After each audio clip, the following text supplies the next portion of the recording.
Hello, my name's Kate Crane and welcome to my 5th art journaling DVD, Mix Up the Media.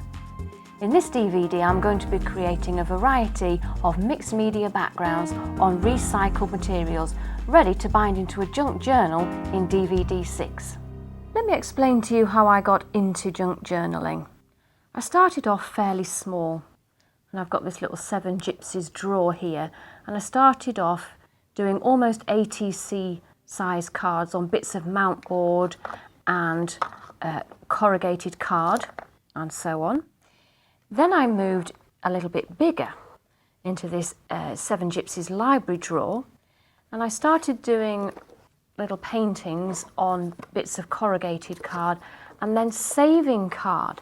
So this became a place to store offcuts of card ready to use, and it then became inevitable with all that card lying around that I would move into a bigger journal, and this is my very first junk journal, and it's one of these that I'm going to be creating with you in this DVD.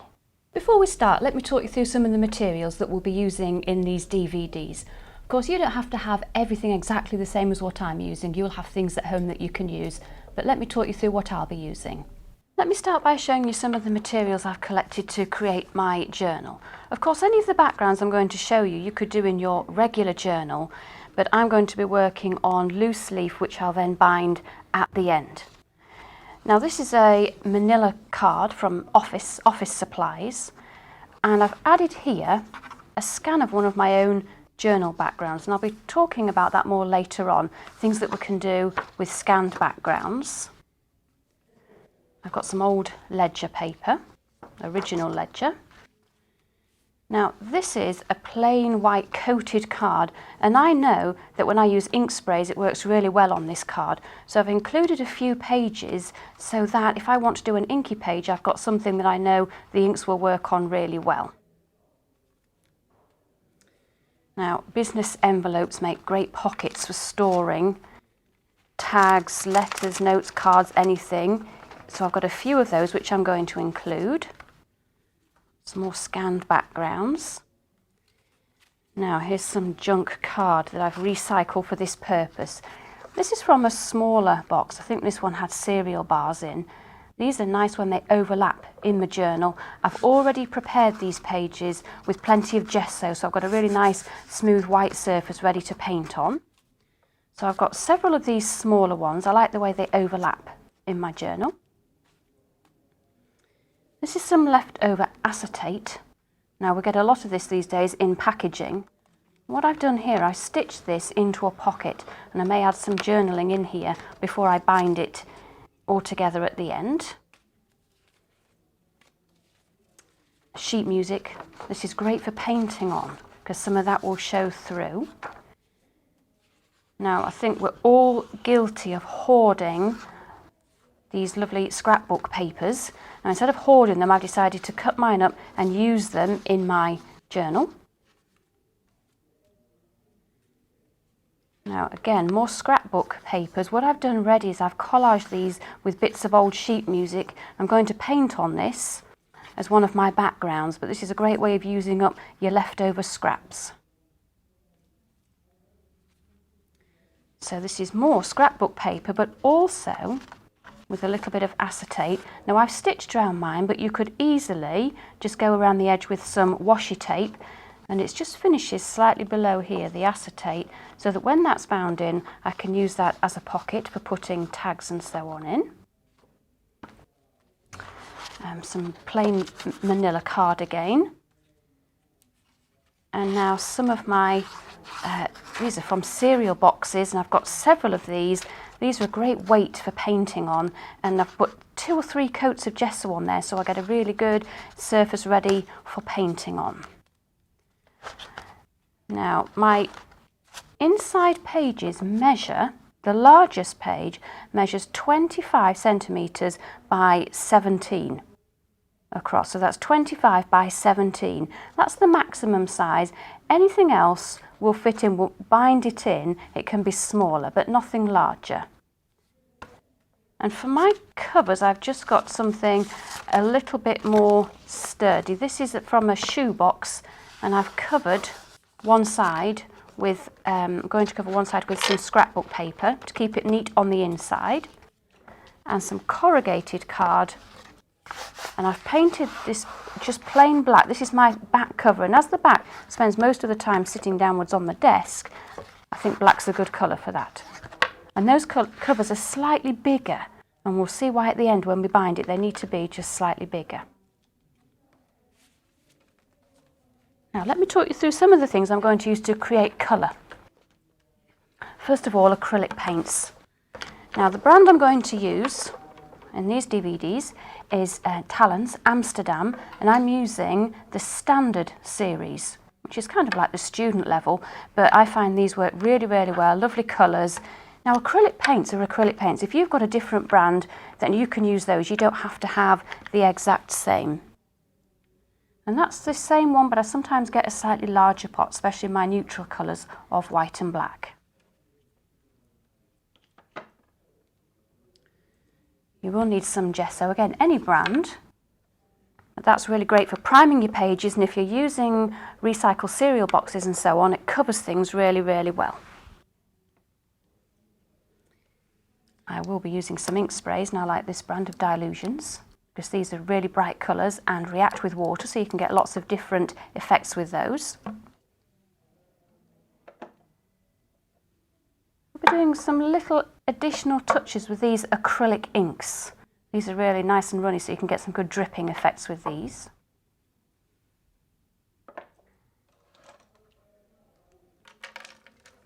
Now, of course, mixed media is all about using anything and everything really, whatever you have.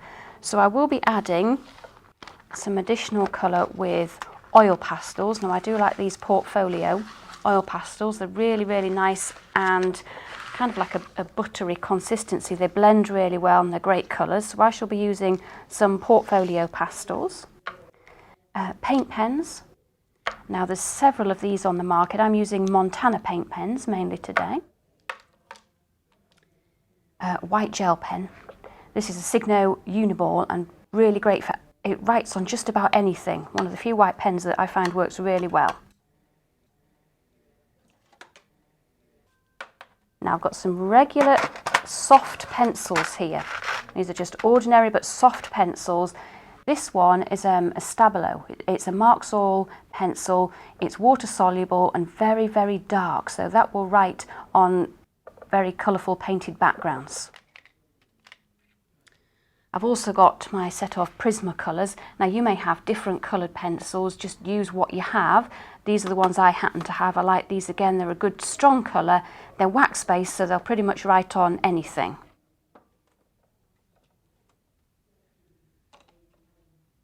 And ink pads I will be using throughout will be Touches of Distress, mainly for edging, taking the white edges off collage images and so on. If I want a good clean stamp on the background, then I will be using Ranger Archival Inks. These give a really good strong image. And finally for journaling, I like a Faber-Castell Pitt pen. This is in a superfine nib. But I will also be using some calligraphy ink or some Indian ink with a dip pen, and maybe with a few other things, you'll see. So something like that, calligraphy ink or Indian ink. And these will write on any background, and you can get some nice effects with these as well. So those are the materials that I'm going to use to create colour on the pages. But of course, mixed media is about using anything and everything that you have to hand, and I want to create lots of layers in my pages. So here's a few more tools and bits and bobs that you might want to include. I'm going to be doing some prints with the gel printing plate, the Gelli Arts plate. Now you can make these yourself using gelatine. There's plenty of recipes online for that, but I like to use this. It's really easy to use, and I'm going to be using some deli paper. Now this comes with different names depending whereabouts in the world you live. This is a dry waxed paper, so there is wax embedded in the core of this paper, makes it quite strong. It's translucent and it's great for making deli prints on.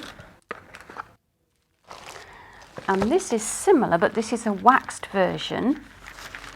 So again, it's translucent, but it's shiny waxed on one side and matte on the other. It's great for making prints. We can layer them, collage them, and the original page will show through. Now, of course, I'm going to be using some junk for stamping and making marks with. So any old gift cards, credit cards, bottle lids, you can start collecting. This is a bit of that stuff that you're actually supposed to sew through. I've got children's painting tools. So just start collecting bits of anything. Great for making marks on the page.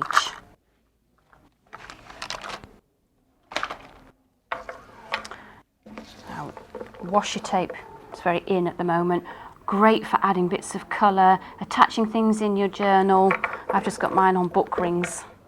I love washi tape. There's 101 different uses for it. And I also love rubber stamps. Let me show you some of the brands and the different types of rubber stamps I'm going to be using. This is by Alice Palace for crafty individuals. I'll be using some of their new designs. Artistic Stamp, I have some great stamps for journaling. I'm going to be using this one as well as some others. This is Journaling Words. Using some of the Dilutions range. And I'll also be using some stamps that I've created myself. Now, Speedball Easy Carve is a bit like the old lino cutting, but it's actually much easier to carve than the old lino. This is the tool that you use to carve. Here's a few that I've prepared earlier. Now, these are good if you want a nice clean stamped image. Let me just show you how easy this is. Just a scrap that I use for practicing on. And that's how easy it is to carve through the Speedball Easy Carve. And by doing that, you can create, I've got my own little colour wheel here. But I also like to create stamps out of foam. And this is as simple as it gets. This is extra thick craft foam. And all I've done is cut some pieces and stick them on here with a hot glue gun. And this is great to use with paint, and you can add lots of texture to your backgrounds. This one I did slightly differently. I've actually burnt into this with a wood burning tool, a pyrography tool. Now, the only thing I would say about that is make sure you get a proper ventilation mask or respiratory mask if you're going to do that, because this gives off all sorts of fumes as you're doing it. So make sure you're properly protected if you're going to do that. But you can build in some slightly more intricate designs. This is my design of the Catherine wheel on here. So you can do simple things and slightly more complex things. Great to use especially with paint. We'll also be using a variety of stencils. These are some Dilution stencils. Some of the Tim Holtz for Ranger Stampers Anonymous stencils. And I'm going to use this tool here. This is called a Gyro Cut. And this has a rotating blade. And it's great for cutting stencils. You can cut your own stencils out of paper, card, even acetate for something that's a bit longer lasting. So I will be cutting my own stencils using this little tool here, a Gyro Cut. And when I've completed my pages, as I said, I'm going to bind mine into a journal. I'm using a Bind It All. There's several different ones of this sort of thing on the market. And I'm going to use this to spiral bind my pages and then cover it with a little bit of canvas. That's a roundup of most of the materials that I'll be using. Now, no doubt I'll find one or two other bits I would like to use along the way. So if I do, I'll explain those as I go along. But remember, art journaling is all about experimenting and playing and using what you have. So don't feel that you have to rush out and buy everything the same as what I have. Get your things out, have a look at them, get them on your desk and use what you have. Let's get started on our first page. I'm working here now on a piece of corrugated card. It's ready gessoed. This is going to actually be the front cover of my journal. Of course, you could just do this page in your regular journal. This measures 26 by about 19.5, so slightly bigger than my internal pages. And I'm going to be using mainly paints for this. I've got my paints ready. This is just on a wax throwaway palette here, but let me just show you which colours I'm using. If I look back at the colour wheel, I'm not going to talk a lot about the colour wheel. If you want to know more about this, this was right back in DVD 1, but I'm going to be working today mainly in these shades here, this teal and the pink, and that makes a triangle of colours. Now when you get these three colours together, they really pop on the page. What we have to be careful of is not overlapping them too much, because I don't want to start creating new colours on the page. Now the pink I've chosen, this lovely hot pink, is Primary Magenta, but I'm also going to use a little bit of this. This is a very light rose.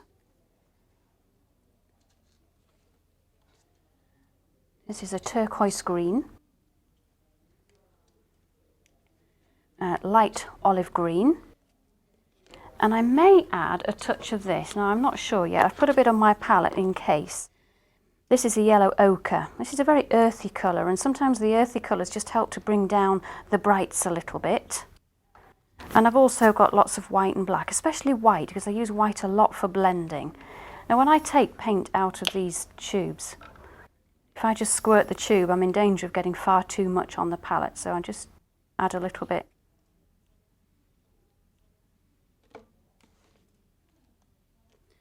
And I'm going to be using a couple of big brushes. I'll use the palette knife for spreading and adding paint as well. And I've got a few stamps ready, some bits of junk. And this, now I find this really useful. This is a foam brayer, but if I find my backgrounds are getting a bit too bright or a bit too heavy, I could at any time just brayer over with a bit of white, and it just brings everything back down again. And I've also got some pencils, because I may add some words and some doodling in the background. Now I nearly always start with white and work in small areas, otherwise the paint starts to dry before I've worked on it. And to that white I can add a bit more colour. Now the thing about acrylic paints is they are a plastic, so once they're dry I can go back on and add more layers and different colours if I want to. While it's wet, if I'm adding more colour, I'm blending. So at this point, this is just the first layer. I'm very careful not to overlap the colours too much.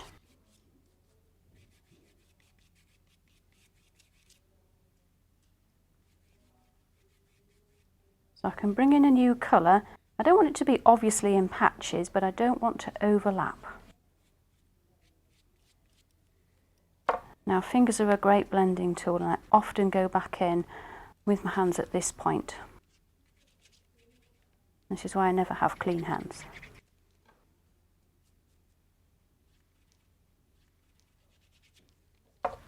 Now it doesn't matter if it looks rough and patchy at this point, because we're going to add more layers.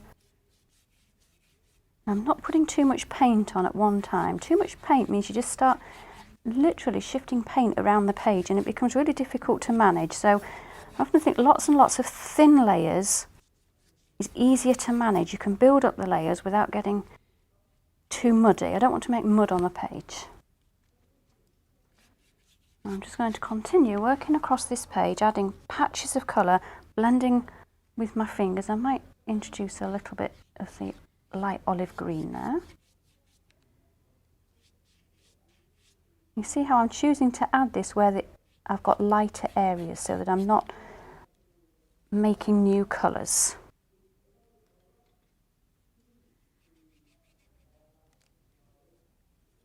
You'll also notice I'm using a baby wipe in between colours. If I use water, the paint starts to thin down too much. So I just like to use a baby wipe, and that does a good enough job of cleaning in between colours.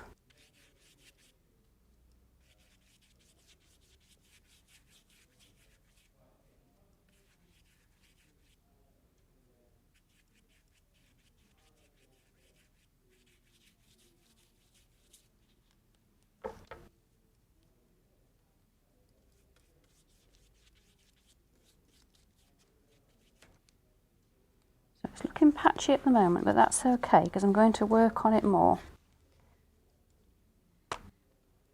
If you've got bits that just need blending in, look, just get your hands on there.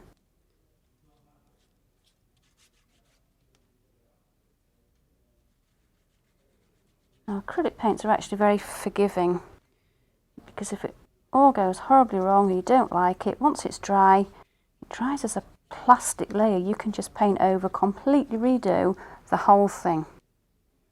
And I do that quite often. Now while the paint is wet here, you can actually just draw in it like that. That will add texture more than colour or marks at the moment, because when I go over that with another layer, it will just pick up that texture underneath. I might just build a bit more texture in here. You can see that blue's already dry. I can go over that now. Might just add a word in there, just very loose, scribbly word.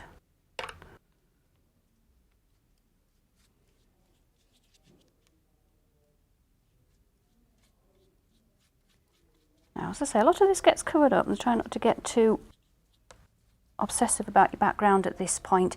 I always think backgrounds get better as you work more on them. And if there's bits that you don't like, see, I'm not happy with that bit there, I can just wipe it off. So this background will look better the more I add to it as it dries.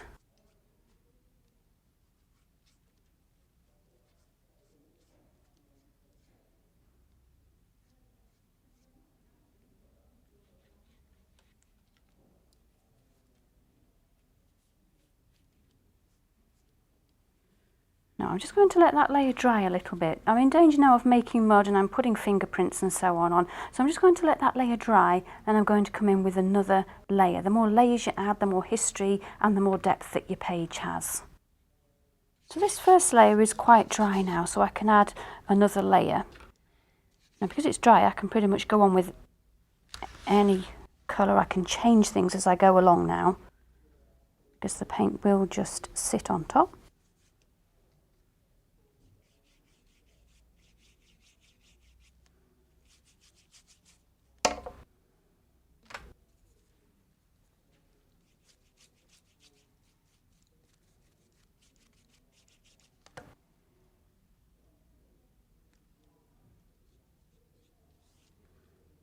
I'm going to introduce a little bit of the lighter pink there.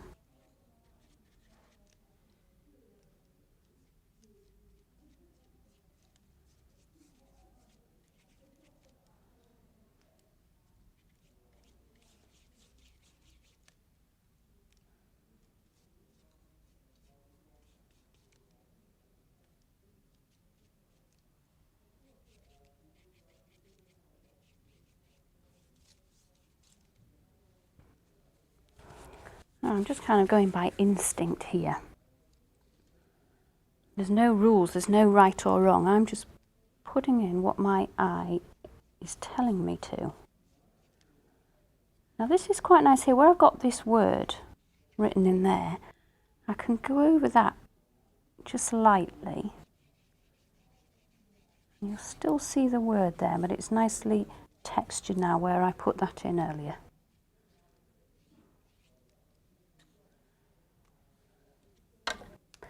Now I can add some paint with my palette knife.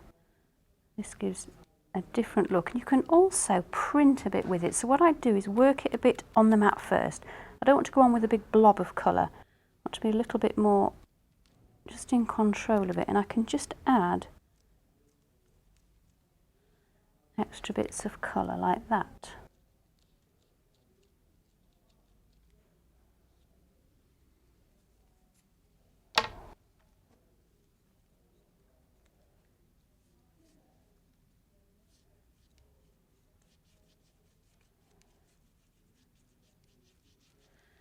Now I have just added a touch more colour to my palette. I've added a bit of this here.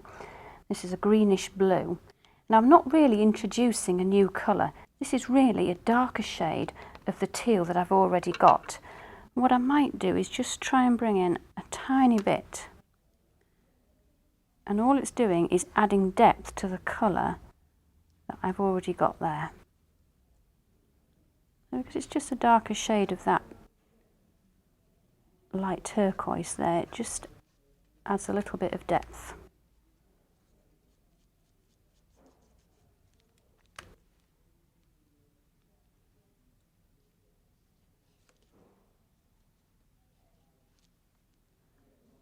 And bring in a little bit here. Notice I'm using my hands again. I find it easier to blend.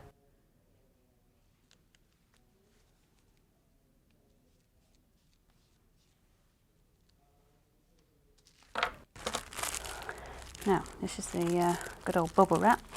Just nice for adding a little bit of texture.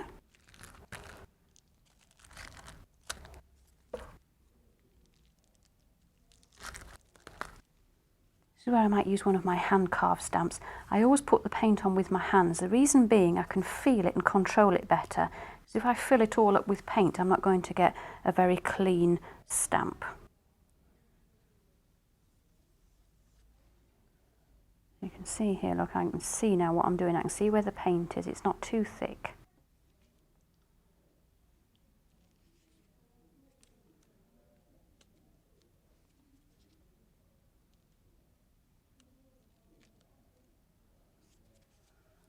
I might just change to a slightly darker shade. Add a bit of a white first.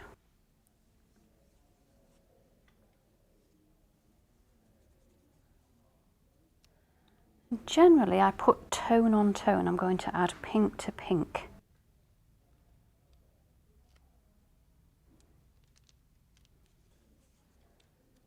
I can bring this in, perhaps down here somewhere as well.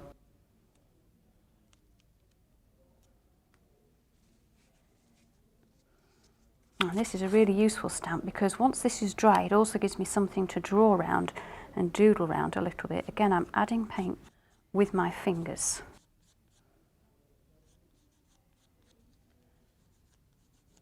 I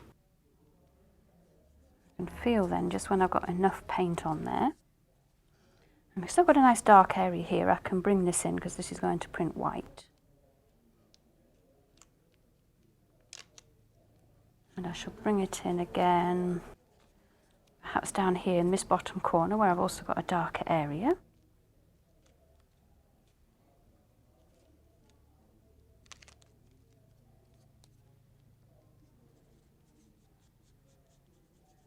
And once more in this area here.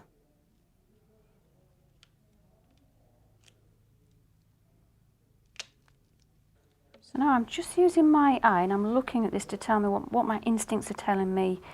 This needs a bit more here and maybe a bit more green in here. And I'm only adding small touches at this stage.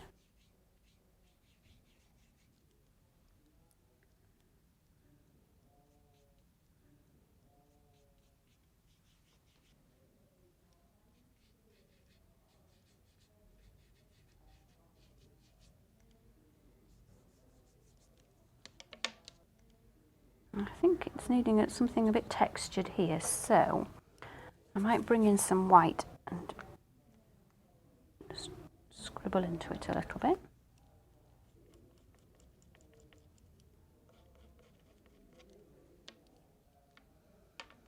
Now with my pencil, I might just add another doodle. There's been a lot about doodling. There's a lot of books out at the moment about doodling, encouraging you to do it. And the nice thing is if you can bring it into your journal pages, you're really adding touches of yourself. And if you like your doodles, you can bring them out a bit more later on. You can highlight them with your paint pens or whatever. Now, the old bottle lid. I love bottle lids, as you'll know if you've seen my previous DVDs. This time I'm going to use this end of a bottle lid. I'm just going to bring in some circles. I like this because you don't get a very clean print. I made myself a circle one out of foam and it was too perfect. I prefer this because you get the air bubbles trapped.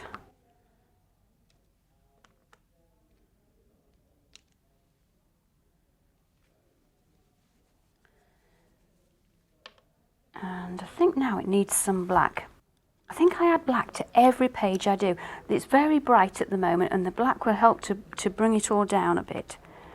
And it's quite scary going on with the black. So I always work my palette knife, make sure I haven't got too much on there. Now generally I start in the corners because it doesn't feel quite so scary.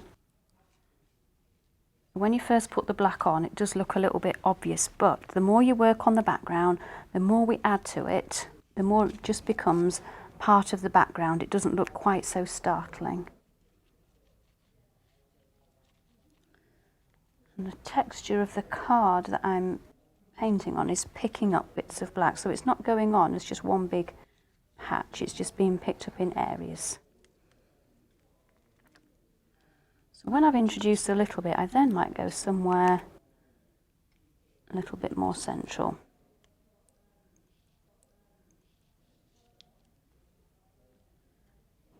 It's just going on with a light touch and then slightly moving it over, and the texture just builds it up a little bit, picks it up there. Now I'm going to use the old gift card to add a little bit more, again with the black. Don't introduce any new colours at this stage, I'm just using what I already have out on the palette.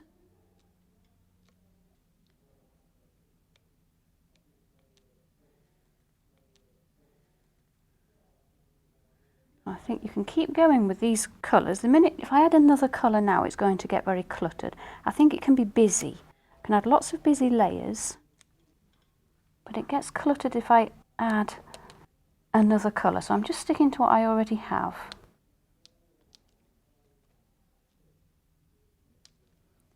And I might do the same again there, but do that with some pink this time.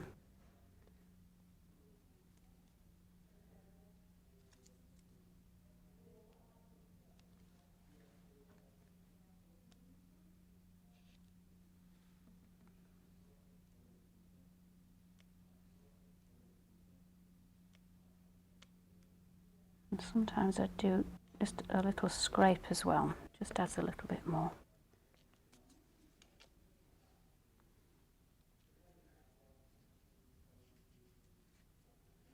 I'm just looking now at where it needs a little bit more.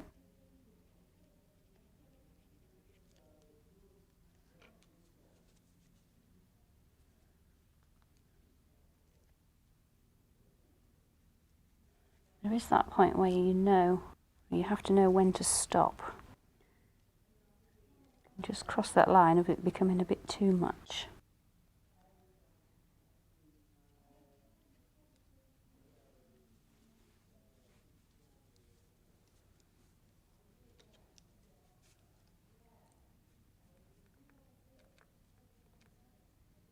Just a little bit more green, and then I think I'll leave this page just as it is. Obviously we're going to add more to this later on.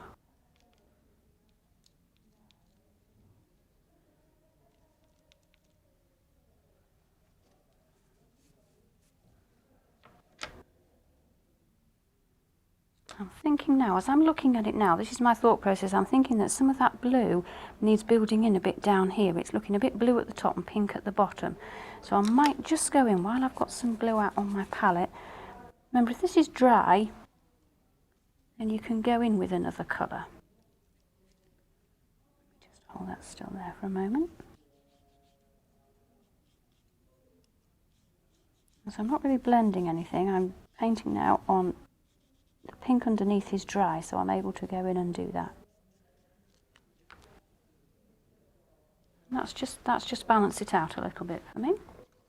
So I'm going to leave that there. We're going to complete this in the next DVD with some images and some pastels. I want to doodle more on these bits that I've added, but it just needs to be dry. So I'm going to put that to one side. That's the first layer's finished.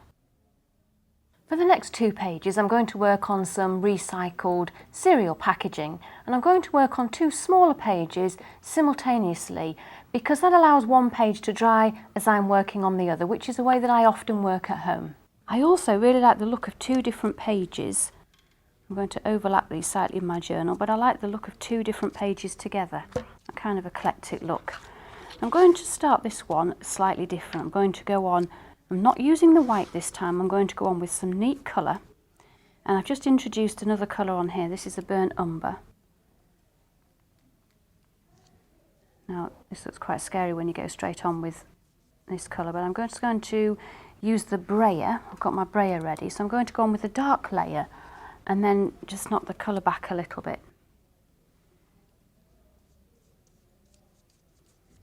So this really is a very early layer, and most of this is going to get covered up again.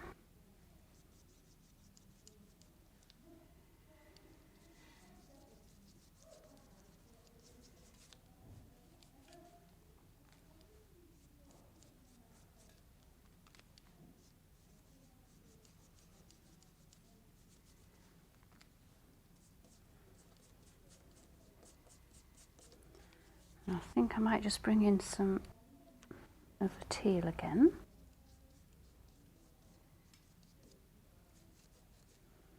Now, before I go over with the brayer, that needs to dry a little bit.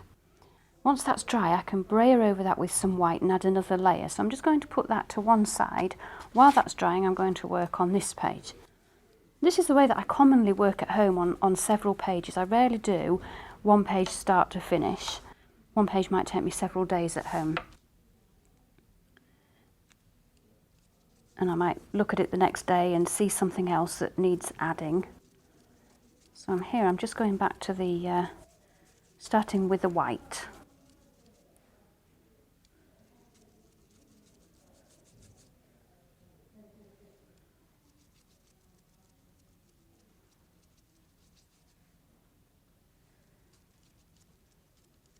And of course, using paints in England, we do tend to have a cool, damp climate, and the paints stay wet for quite a while. And if you're living in a warm or drier climate, I think Golden do an open acrylic, which is designed to stay wet for longer. And it just allows you to work on things a little bit more. So I'm wanting to keep the centre of this one. I want some nice lighter white areas here. Some sort of calmer areas.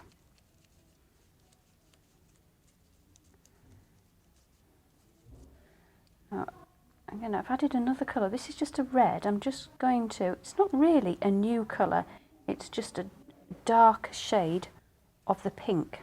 So it's just adding a bit of depth to the pink that's already there.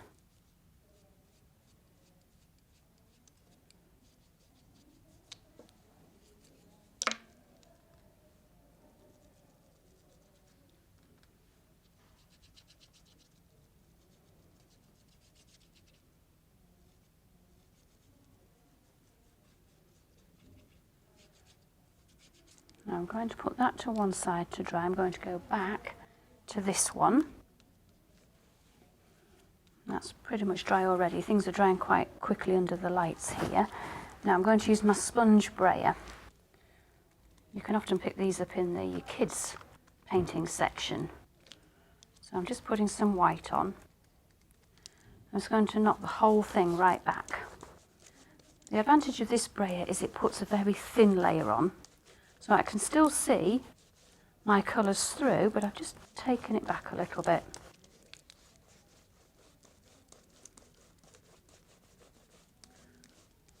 I discovered this by accident one day when I didn't like something and I wanted to completely cover it up, and I went over with this and I got these kind of pastel shades. What I can do now, I can still see where my original colours were, so I can now just go on and add a little bit more.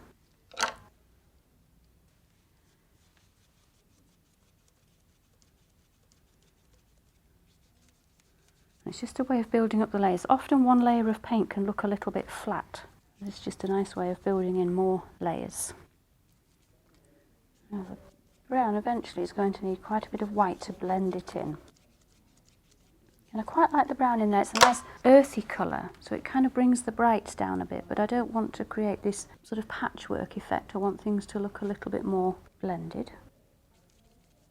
I'm pretty much sticking to my original colours that were underneath, just adding another layer.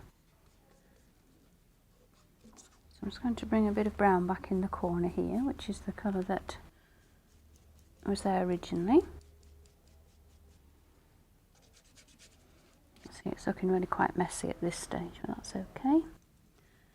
Things look better as you work on them.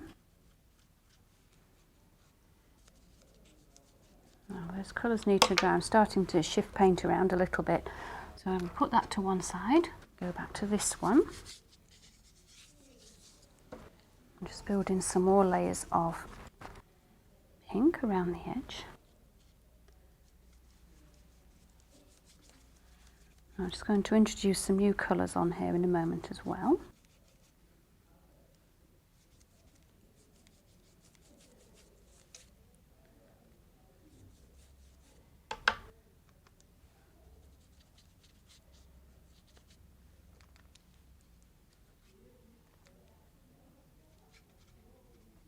just taking touches of red around the edge just to add a bit of depth to that pink.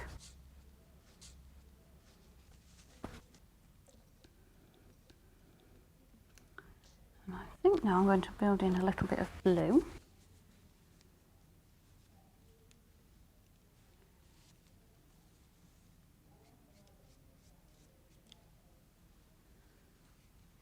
Just did a tiny bit of white there first, just to help me to move that blue and add it on top of the other colour. And maybe a bit of green as well.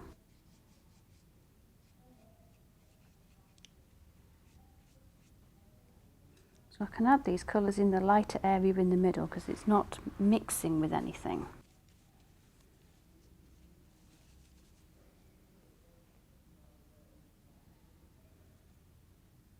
I think here we'll have a little bit of texture.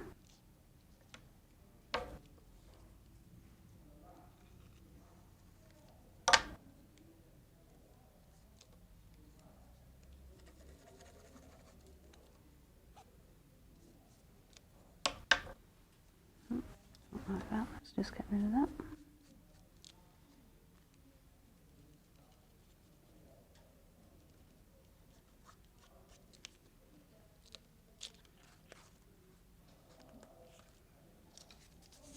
Okay, now for some stamping.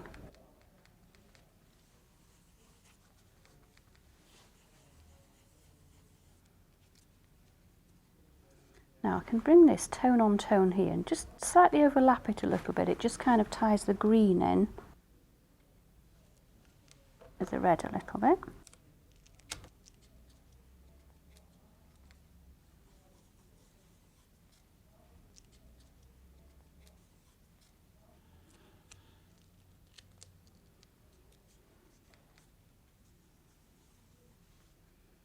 So I'm just going to bring this one over this blue area here as well.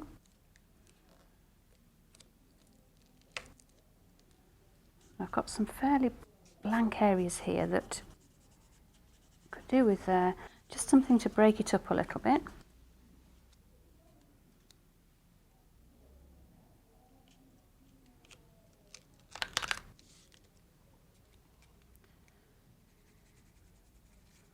And then once these have dried, I can have a bit of a play with these as well. A bit of doodling, a paint pen, a bit of oil pastel.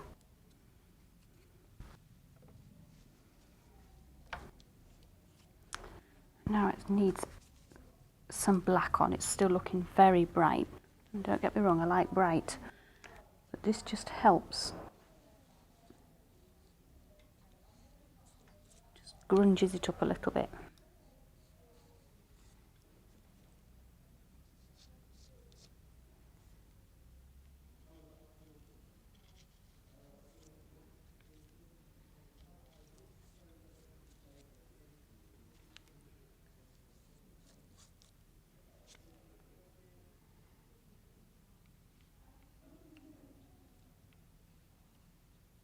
Now, because I've used blue and green here, I can introduce some of that colour in these areas as well. So I think I have a little bit of blue. So I'm going to introduce some blue in this. There's quite a big area there of the red.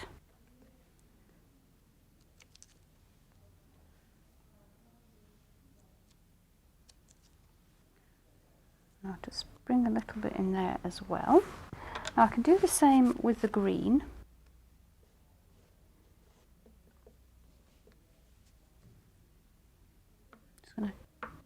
Sometimes it's useful, just test it on your craft mat first in case it's looking a bit, the paint's a bit thick.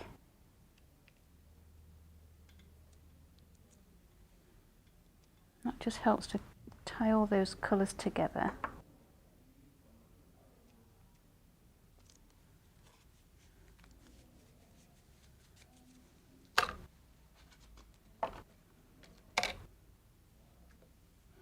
Now the bottle lid, I think I might be brave this time and go for some black bottle lids.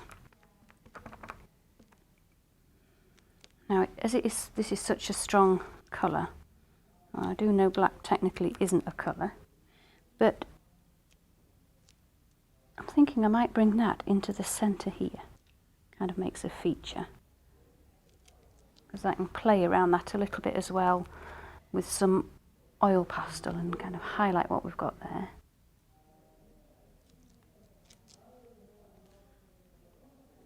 And just looking now to see where my eye is telling me to go, maybe somewhere along here.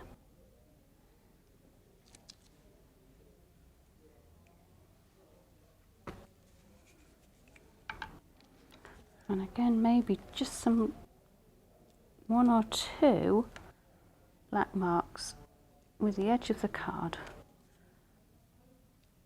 Maybe just a little scrape.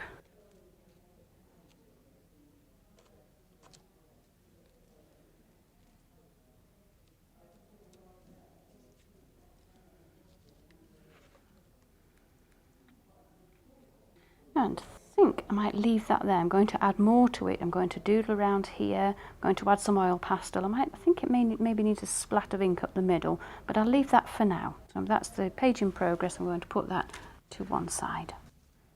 Now this still needs quite a bit of work on the layers. It's looking a little bit muddy, so it's back to the white.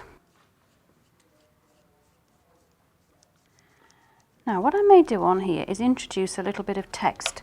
You can do this as you go along and use a bit of gel medium. This is great sort of collage glue. Here's a bit of the old building manual.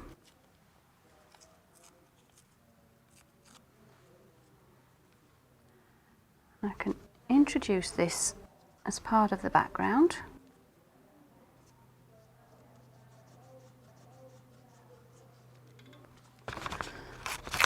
So at any point you can do this. You can introduce extra layers, bits of text, sheet music, even a bit of an old dress pattern.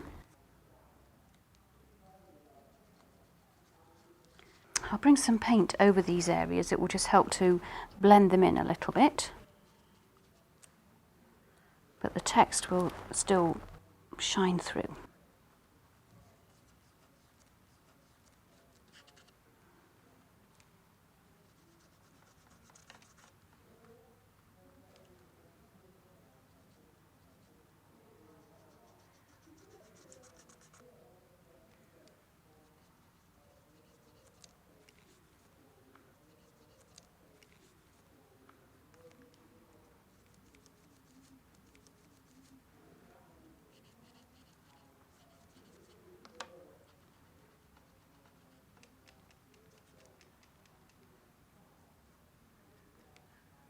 Blend in with my fingers again. However hard I try with the brush, I always get brush strokes, so this way I can just blend it in.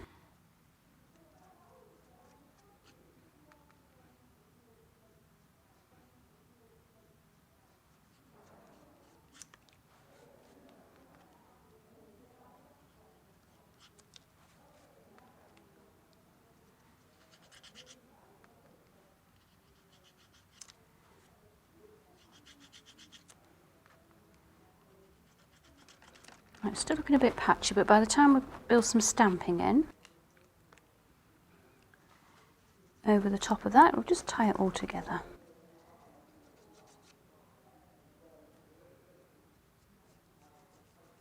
And here I'm just bringing it over the text a little bit.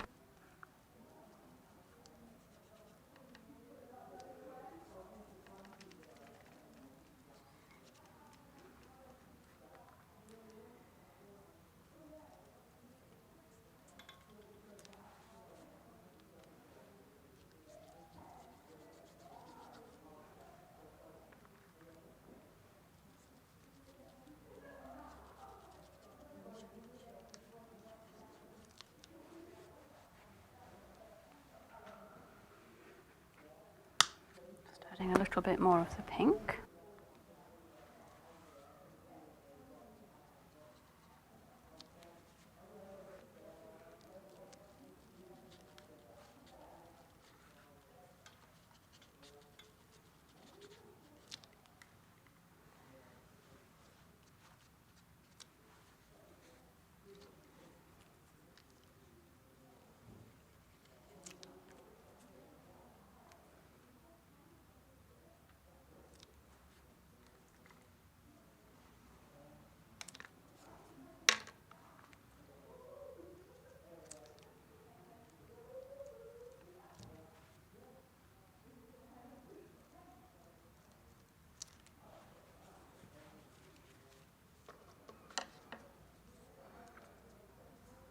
I might use the slightly smaller spiral this time.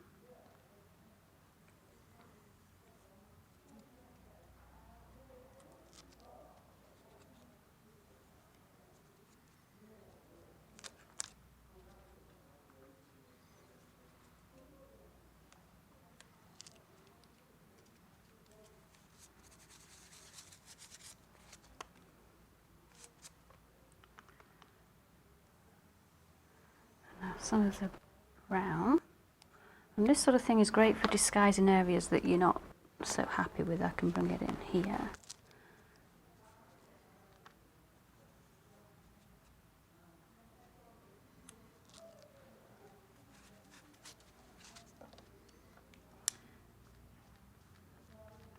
Now, rather than introduce black this time, because I'm already working with brown, I think I'll bring in some brown around the edges here. It's a slightly softer look.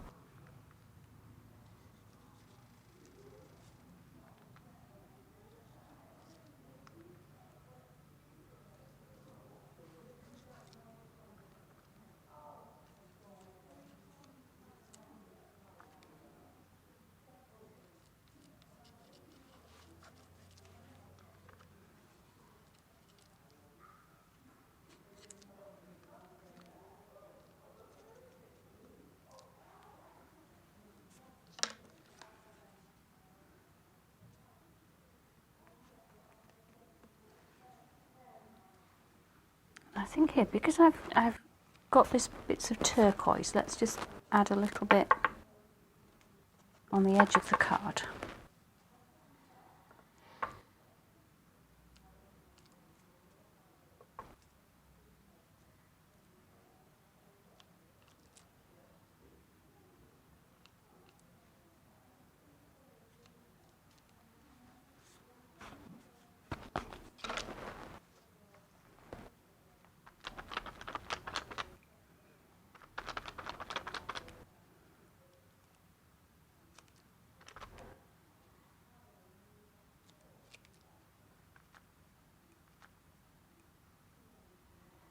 Now that's as far as I'm going to take that page for the moment. If I bring the other one back, show you those side by side. So they're kind of related with the circles, but quite a different look. Remember, these are just the first layers, so there's plenty more to go on these as I continue to work on them in the next DVD. For the next page, I'm working back as a full-size page again, and I'm going to be creating multiple layers using a whole variety of materials. It's going to be truly mixed media.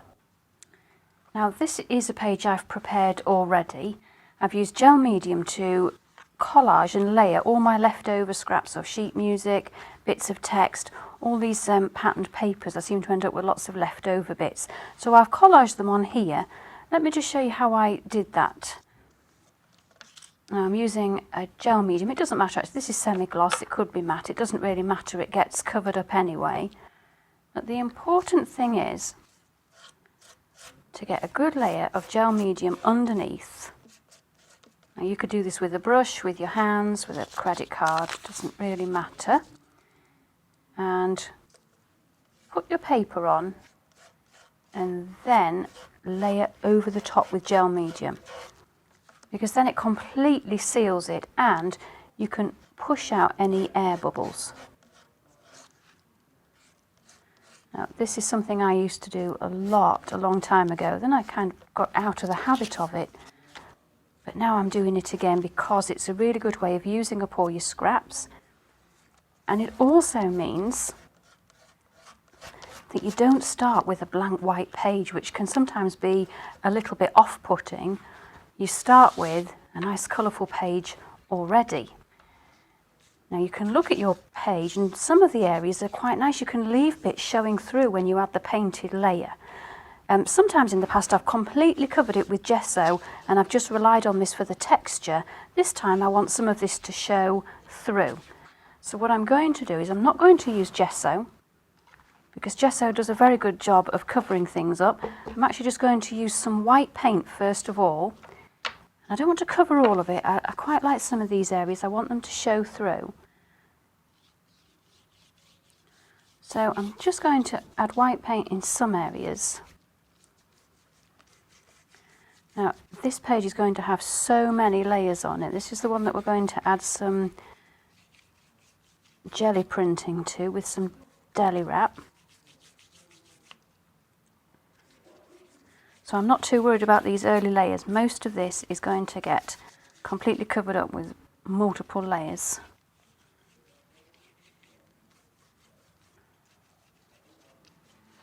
But by adding this paper layer first of all, this is what gives your page a little bit of history, a little bit of depth. It can be a little bit flat without all these early layers.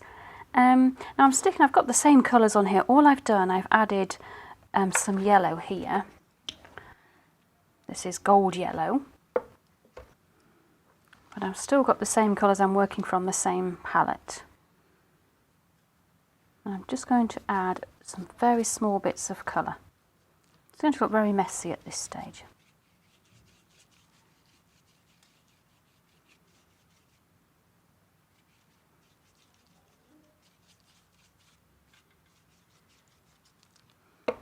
Now if there's bits that you want to show through, you can always wipe it off. The gel medium acts as a protective layer. So you can wipe bits off and let it show through.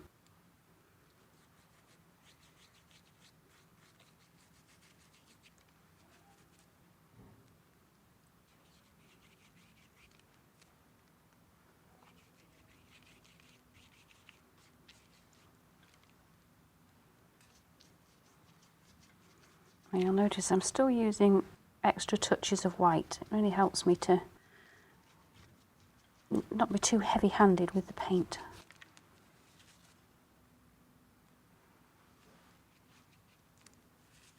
It's just mixed into a slight purple shade there. I'm just going to take some of that off.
Be careful at this stage not to overdo it, because I want some of these bits to show through. This is nice here with the sheet music there, so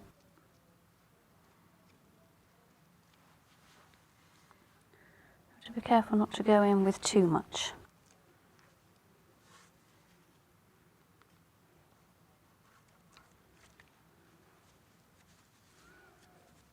Now, at any point you can go in with some doodling or a word.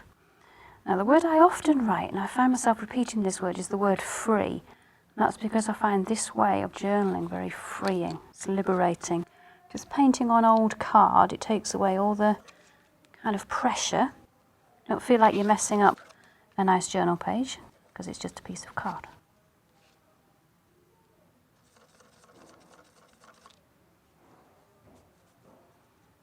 Now, that's it then in its very, very basic form. There's lots more that I'm going to add to that. I'm going to add some jelly printing, some extra doodling and more painted layers. I'm going to leave it there for now so that I can let that dry and then decide what to do next. To build up more layers in this page, I'm going to create some monoprints on deli paper using the jelly plate. As you can see, I do quite a lot of these at home. I like to have several to choose from. And I keep every little scrap because these are the bits that I like to collage on to future pages. So I'm just going to show you how I do this because I like to add the paint with my hands. So this is the Gelli Arts gel printing plate. Now it's most often used with a brayer, but I like to apply the paint with my hands. I like to go for that very kind of messy look. And this is what the Gelli plate is like, and you can see mine's very well used.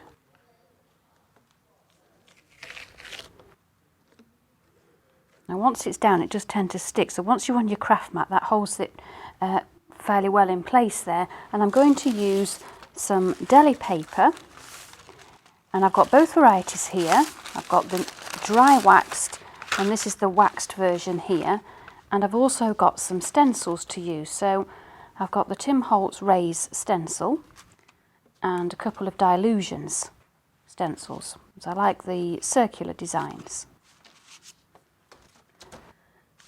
Now this is how I tend to work, fairly fast, fairly messy, not being too concerned about how things turn out, because I can usually find at least a little bit that I like to use on each sheet.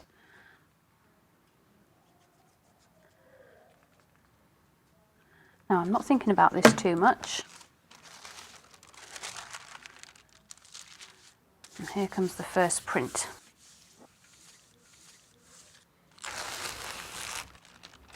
So that's just the very first layer.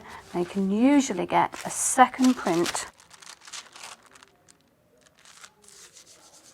off the paint that you have.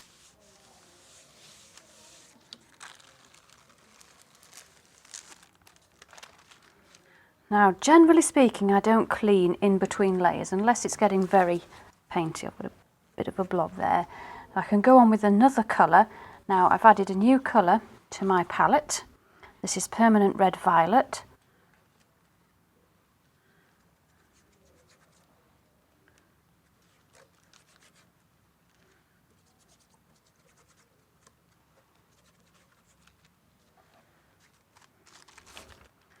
And I'm going on with the same piece that I've already got some on. Now I can actually see through this a little bit, so if I want to, I can move things around.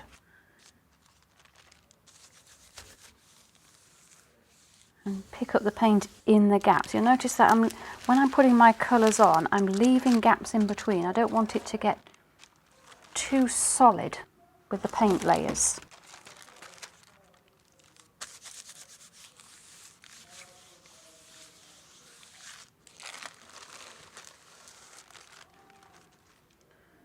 Now I can add another colour. And because we're printing, we're not actually blending these colours together. So it doesn't make mud on the page, even though the paints are still wet. It's not making mud, it's just building layers.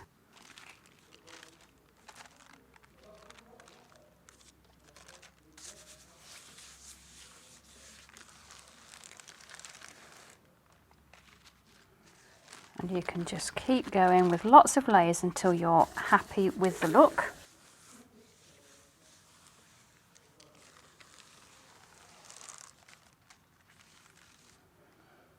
I think now I might add, now this is another new colour I've added to my palette. This is greyish blue. It's almost a little bit lilac-y.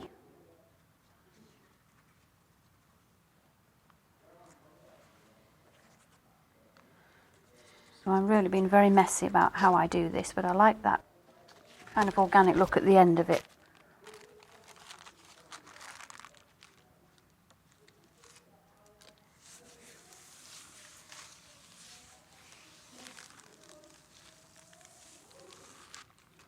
See how this is really starting to build now.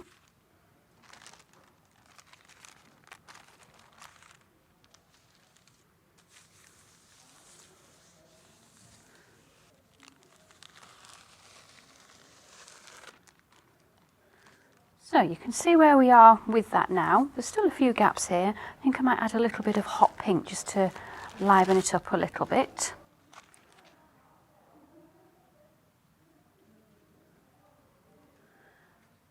Then I will afterwards work on it directly as well once I've got my initial layers on from the plate.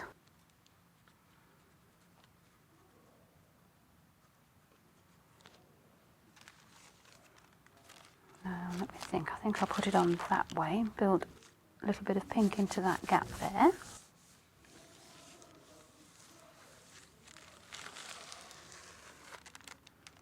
There we are, that's added a nice layer of pink there.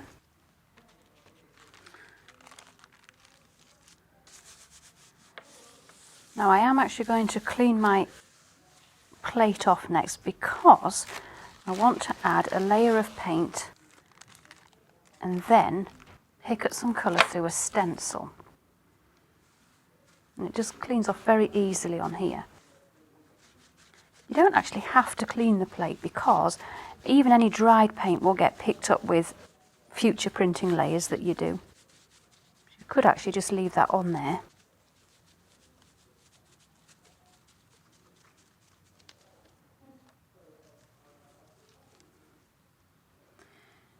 Now I could add some colour now and put it through a stencil.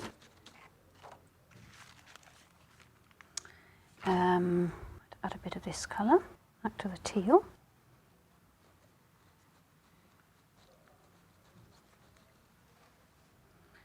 I can place my stencil on. Now I can look at this and decide where I want this circular pattern, maybe in that area there.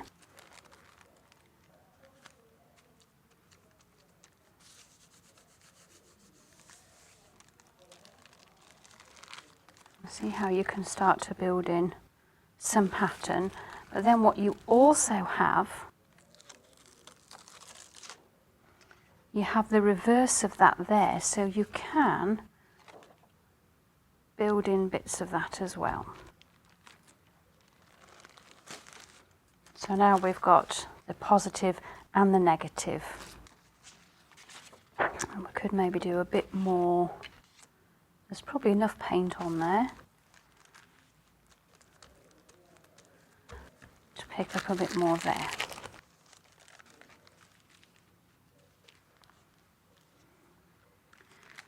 And I'll just add a little bit more paint to do the next one. So you can usually get 2 prints, at least 2 prints out of each run. Let's see. I'll have that.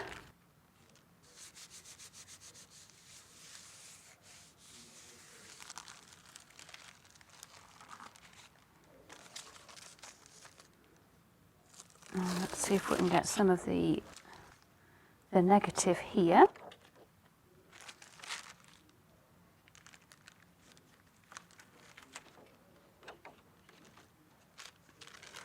So there we have a couple of prints.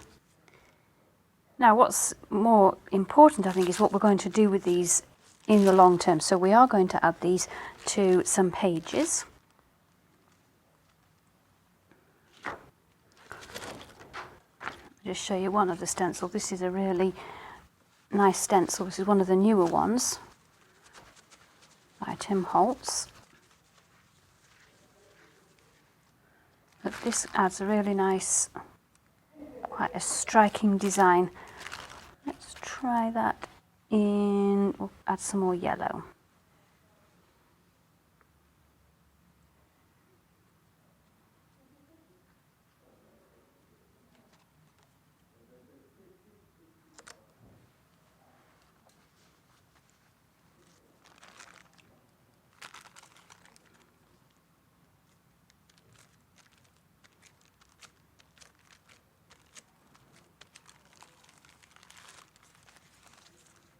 And we've got a nice sunburst design there.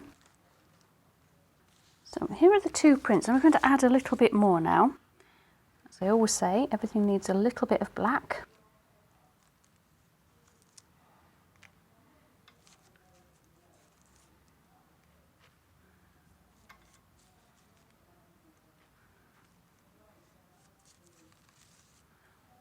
And maybe some bottle lids.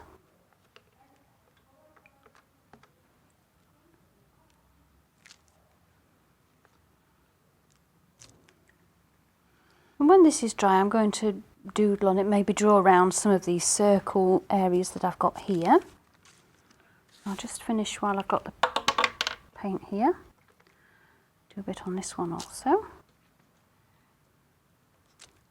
I like to have lots of areas that I can play with, because this is going to get ripped up and I'll be looking for smaller areas to use.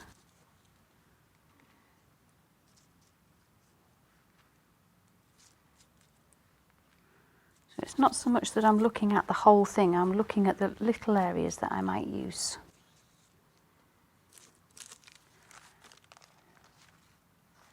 Now if you don't have a jelly plate, then let me just show you another way that you could print onto deli paper. In fact, let's use the waxy one just so you can see.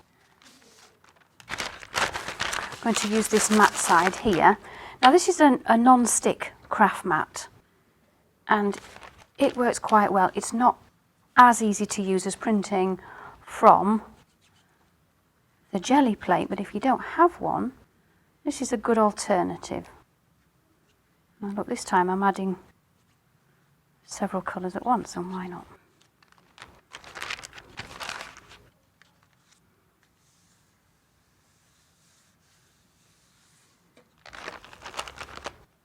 You can see it's printing. I'm still getting our mono prints. I'll just mop up that excess with another sheet. All of this will get used eventually on something. And then I could just keep going in the same way.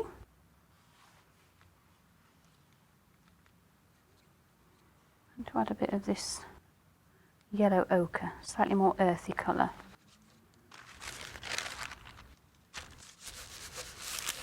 You can see how that's building up in layers, just the same.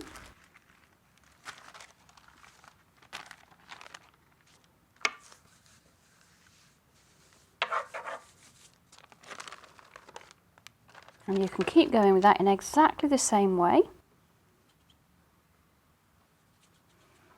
Now I'm not really thinking about the colours now, I'm just using up the excess of what's left on my paint palette.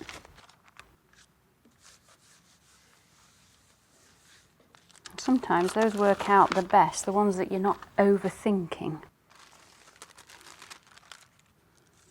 So you can see that's not quite as easy to use, but you can still get some very useful prints off there.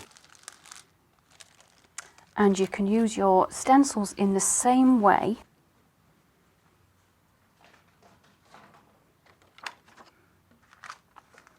So let's have this darker colour here.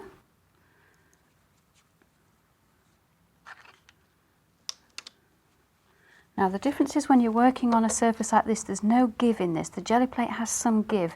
So you just need to make sure, if you're wanting to pick up the design from the stencil, just make sure you push it through with your finger and you will still pick up that pattern.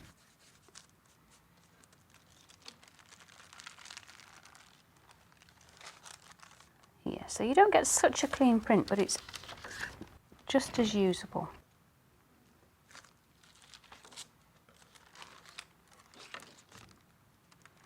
So there we have our print.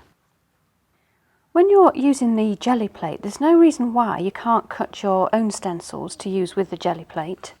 Now this is where this little tool comes in. This is the Gyro Cut, and one of the differences with this, it has a spinning blade, and that makes it easier for cutting round, especially round circular or kind of fluid shapes. Now here's one that I've already done. And I'm going to cut that again and show you how I did that. Now you could cut your stencils out of acetate. That would make them, you could get several uses out of them then. Acetate isn't great on DVD because you can't see it. So I'm cutting mine out of paper today. This is more than a single-use stencil because once I've used it on the jelly plate, I won't be able to take it off to use again. But certainly with acetate you could do that. Here's another design I've done. Look, here's my Catherine wheel design. Now, to cut this sunburst shape, all I've done, I'm a freehand cutter really. I could draw it all out, but I prefer to go freehand. I've drawn round a bottle lid here, then a slightly bigger one here, and I've done this freehand, drawn it. This is roughly so I know where my sunburst needs to finish, and I've given myself some guidelines with pencil, just so I can roughly take my sun rays up there. So I'm just going to start with this central bit here. And as I move around, the blade is adjusting itself, so that's helping me to cut this shape out here.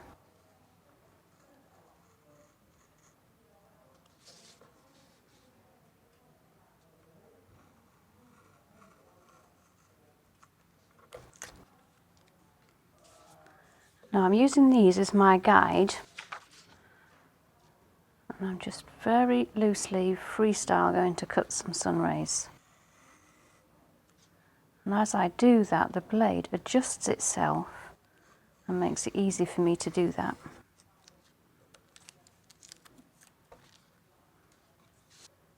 Now, cutting your own stencils like this means that, you know, every mark that you put on your prints is made by you, as you've created the stencil.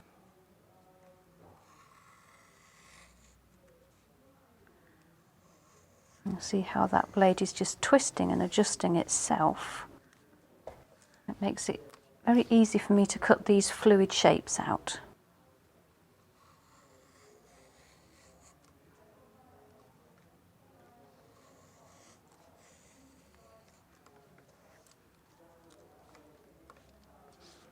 And if I wanted to, I could add some extra. And this is completely freestyle in the middle. Extra sun rays here.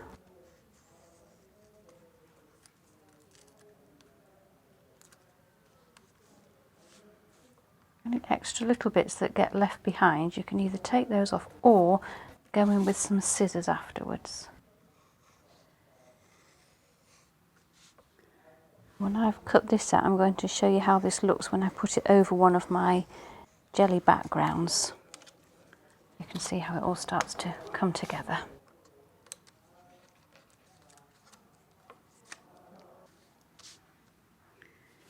For your designs for your own stencils, you could always look at clip art and things online, or you could edit your own photographs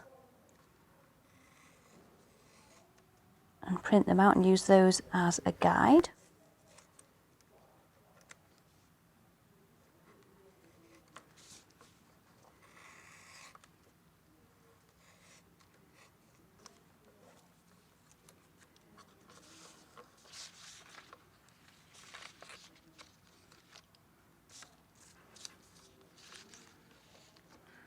I'll just show you how that looks now. There we have a sunburst design.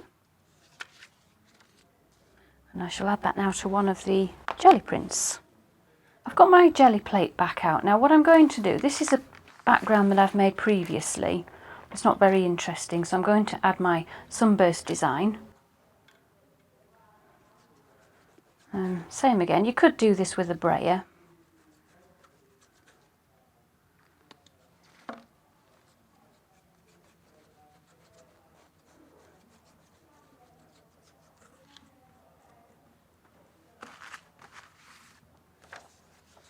I'll just place my design like that.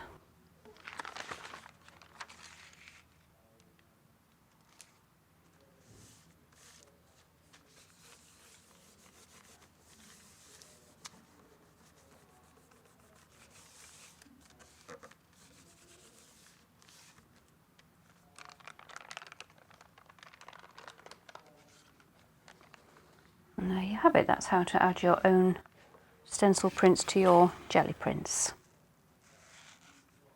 If you've already got a jelly plate, you will no doubt have pulled off loads of prints. I'm going to use one of the prints that I've made now to form a new journal page. One thing I like to do is collage this in just one whole piece onto something like sheet music, because you then get bits showing through. I'm going to do that with some gel medium. Now you need plenty on to make sure that it adheres to the whole page. And I usually find it easier to work with a slightly bigger jelly print, glue it to my sheet and then trim it down. So I'm putting plenty on there. Again, you could apply that with anything. It doesn't have to be a palette knife. It's just what I find easier to use. And you place this over the top, but this then needs, and a bit of this on the top as well. It's not essential, but it helps you to move the palette knife around and to get rid of some of those air bubbles. Be careful not to tear it as you go along. And just to make sure that that's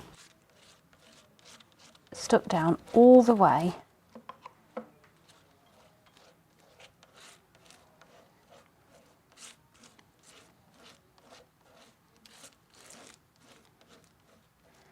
And then that needs leaving to properly dry.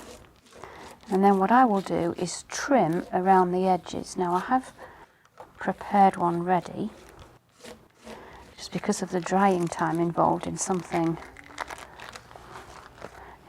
like that. So here's one that I've already done. So you can see I've trimmed it down ready, so it's the right size, but you can see the sheet music is peeping through a little bit here.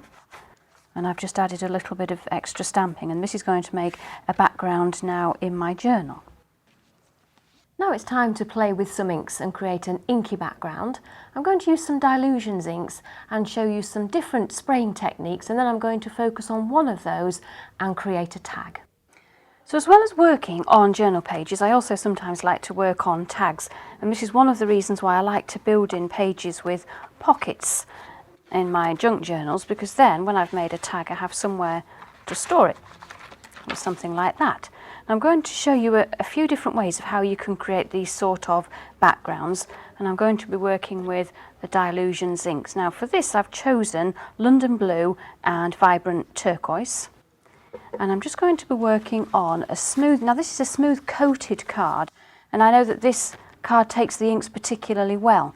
If you're finding when you spray inks that they're not working as you want them to, it is most likely the card that you're working on. If it's too absorbent, it sucks the ink into the card before you can move it around and play with it a little bit. So experiment with some different card. Now I'm going to show you a few different ways of spraying these inks. These inks were designed by Diane Reevely, Dilutions for Ranger, and she's done a lot of online tutorials of how she uses them, but of course everybody finds their own way of how they like to spray them and add them to their backgrounds and so on. So I'm going to show you how I use them. Now first of all I'm going to do direct spray to card.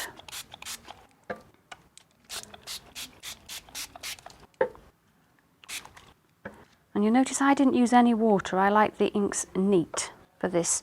Now by flipping it over, then that blends the inks. I'm just going to roll over, and that would be the first layer. So that's the direct spray. Now this tag, I've already put some gesso through a Dilution stencil. So I've used this small circle and I've scraped it through, and that's now dried. Now this gesso will act as a resist, so when I spray on this now, as soon as I blot it off, then that gesso will still remain white. You can see it's already resisting the ink there. And you can allow things to dribble down a little bit, it just helps to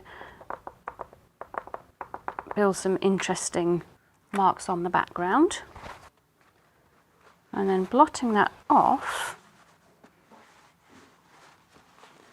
now you can see the distinct difference between the turquoise and the blue, and there's my gesso that's resisted the ink. And then another way I like to apply inks, and this is probably the one I do the most often, is instead of spraying the card, is to spray the mat. So 2 or 3 squirts of each colour, and on this occasion I'm just going to give it a bit of water as well. And I don't want to move it around too much, I'm really more doing a print, because that will keep some areas white, and that's what I'm looking for. If I've got too much white, I might just go in and pick up a little bit more ink.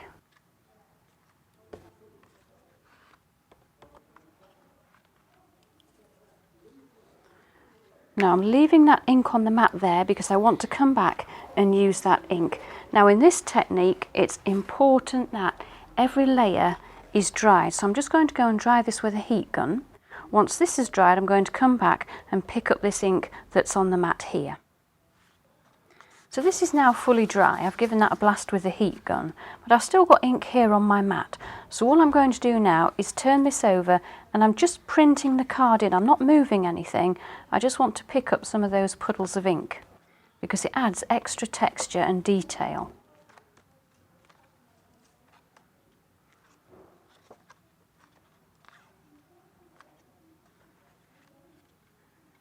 Now that's pretty much all my ink used, and what I need to do now is dry that again, and that creates some really intense pools of ink on the background. So the tags are all dry now, so you can see the different look you get from just slightly different spraying techniques. I'm going to choose to work on this one. I always like the extra texture you get with the puddles of ink here. And I'm going to add a little bit more now with a technique that Diane designed called ghosting. And because the inks react to water, and I'm just using water in an ordinary mister bottle. Now once you've sprayed that, you need to give it a little while to work and to react. You've also got the negative of that there.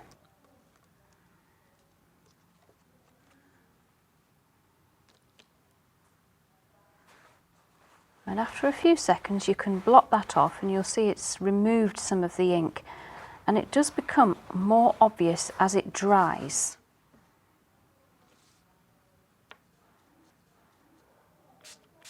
So usually a couple of sprays is enough, and not too close. If you go too close to your stencil, the water pools underneath and you just create a puddle. Because actually what we're wanting to do is create that clearer circle.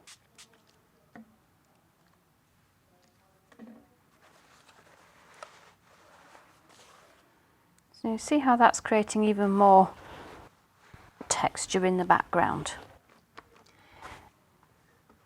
Now I'm going to stamp some background stamps. I'm going to use these dilutions. These are background stamps. It's called Basic Backgrounds, the set. And mine are completely unmounted. I've even taken off the easy mount on the back because I like to be able to really bend them and just stamp in patches. Because I want this still to look like the background, I'm using, again, tone on tone, so shades of blue and turquoise on blue and turquoise. Then it all just becomes a part of the background. And that way I can stamp lots of detail. It can be nice and busy, but it's not going to look too cluttered because I haven't introduced any new colours. I'm using Archival Ink, which is a permanent ink and gives a nice clean stamp. And I'm just going in randomly with this.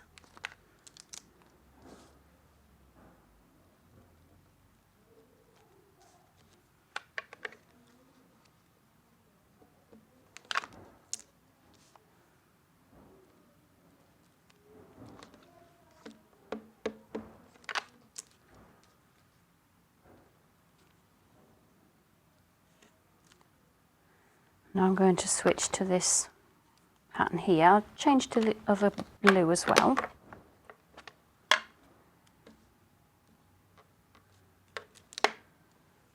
And by really bending that stamp, I'm just bringing it in sections. So I don't want to stamp the whole thing and get a kind of regular shape there.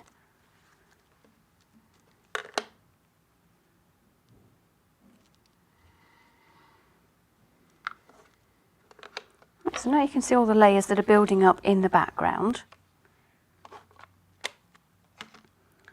Now I want to create a border along here because I'm going to have a figure standing on there. And I've got this dandelion clock. This is another dilution stamp. And I'm just going to make a border by masking. You see I'm not very technical with my masking. I tend to use a scrap of paper. That way I can bring my dandelion clock along here and I can change the height of it so that it adds a little bit of depth to the background. Now I'm going to stamp this in black. I'm still using Archival.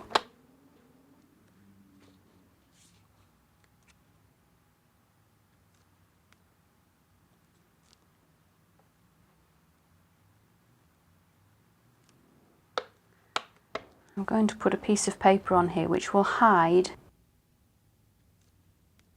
the edge anyway of where the dandelion clocks come to.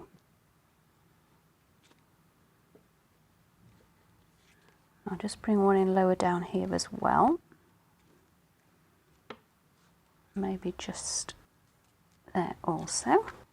So you can see now I've got this edge along here, but I am going to put something over there eventually. Now, one other step I like to do on the background is using a stencil. So I'm going to go back to the circle stencil, and I'm going to use some gesso, and I'm going to scrape some gesso through, maybe in 3 areas, kind of randomly, and this just lightens it a little bit, and as the gesso dries it will soak up some of the ink and it becomes less obvious. So at the moment that's a really stark white, but it becomes less obvious as it dries.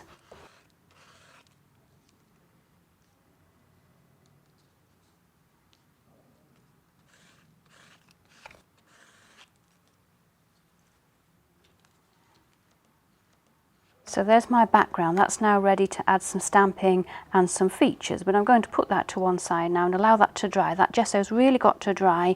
I want to doodle around it as well, and I can't do that till it's really dry. So I'm putting that now to one side. I like to use a lot of different size tags in my junk journals. I'm going to use a craft tag in this page and show you a really quick and easy way to create a journal page if you don't have much time, and also a great way to use up leftover paint you might have on the palette. The colours I've gone for, similar as before, I've got some primary magenta, a quinacridone rose, then the light rose and the light olive green, and I've got my usual white there as well. And also what I've done here, I'm going to add this to the page at a later stage. This is the bird cage. This is from a set by the Artistic Stamper, Birds of a Feather set. And I'm going to add that. But first of all, I'm going to add some paint to the tag. And I'm going to do just very broad brush strokes, really quite messy. Then that will sit on top of the painted background. And then I'll do some journaling on top of that at a later stage. I think I'll start with my big scruffy brush.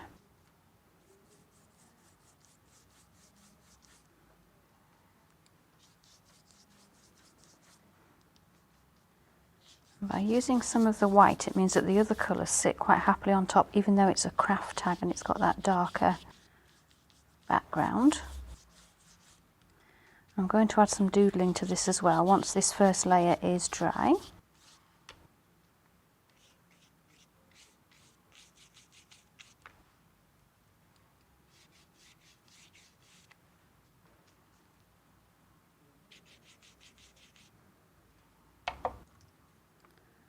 I can introduce a bit of green, but perhaps where there isn't any other colour I can just bring it in there.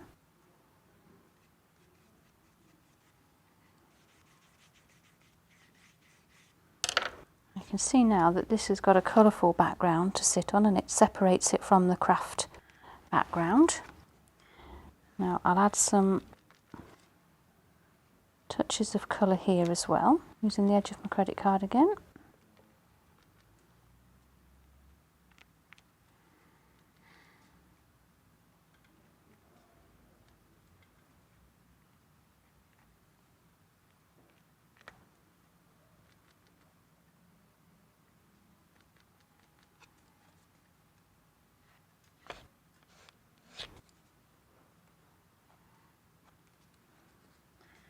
Now I want to add some doodling to that, but I'm just going to give that a quick blast with a heat gun. I need that to be dry before I write anything on there. I'm going to add a little bit of doodling to this now. I'm going to use my Pitt pen. This is the superfine nib.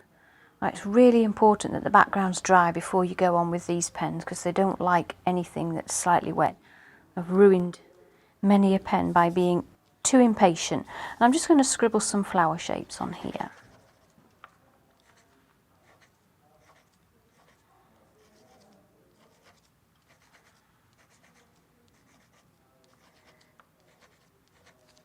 Let's bring in another flower shape here. And this really is very, very loose and scribbly. I'm kind of doing each shape twice.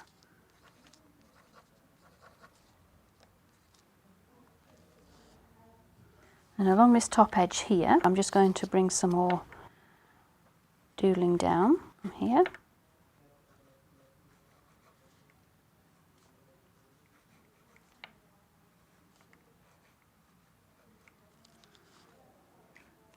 And I'm going to go in with a paint pen.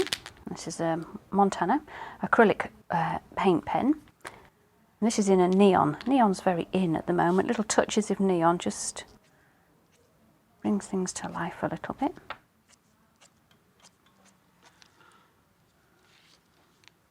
This kind of thing is all about just playing, just trying things.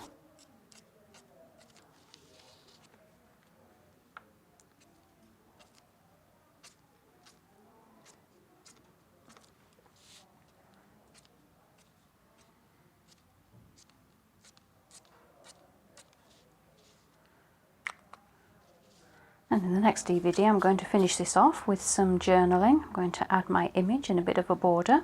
I'm just going to leave it there for now. So that's it for this DVD. I hope you'll join me in DVD 6, Junk It Up, where I'll be completing these pages and binding it into a junk journal. See you there.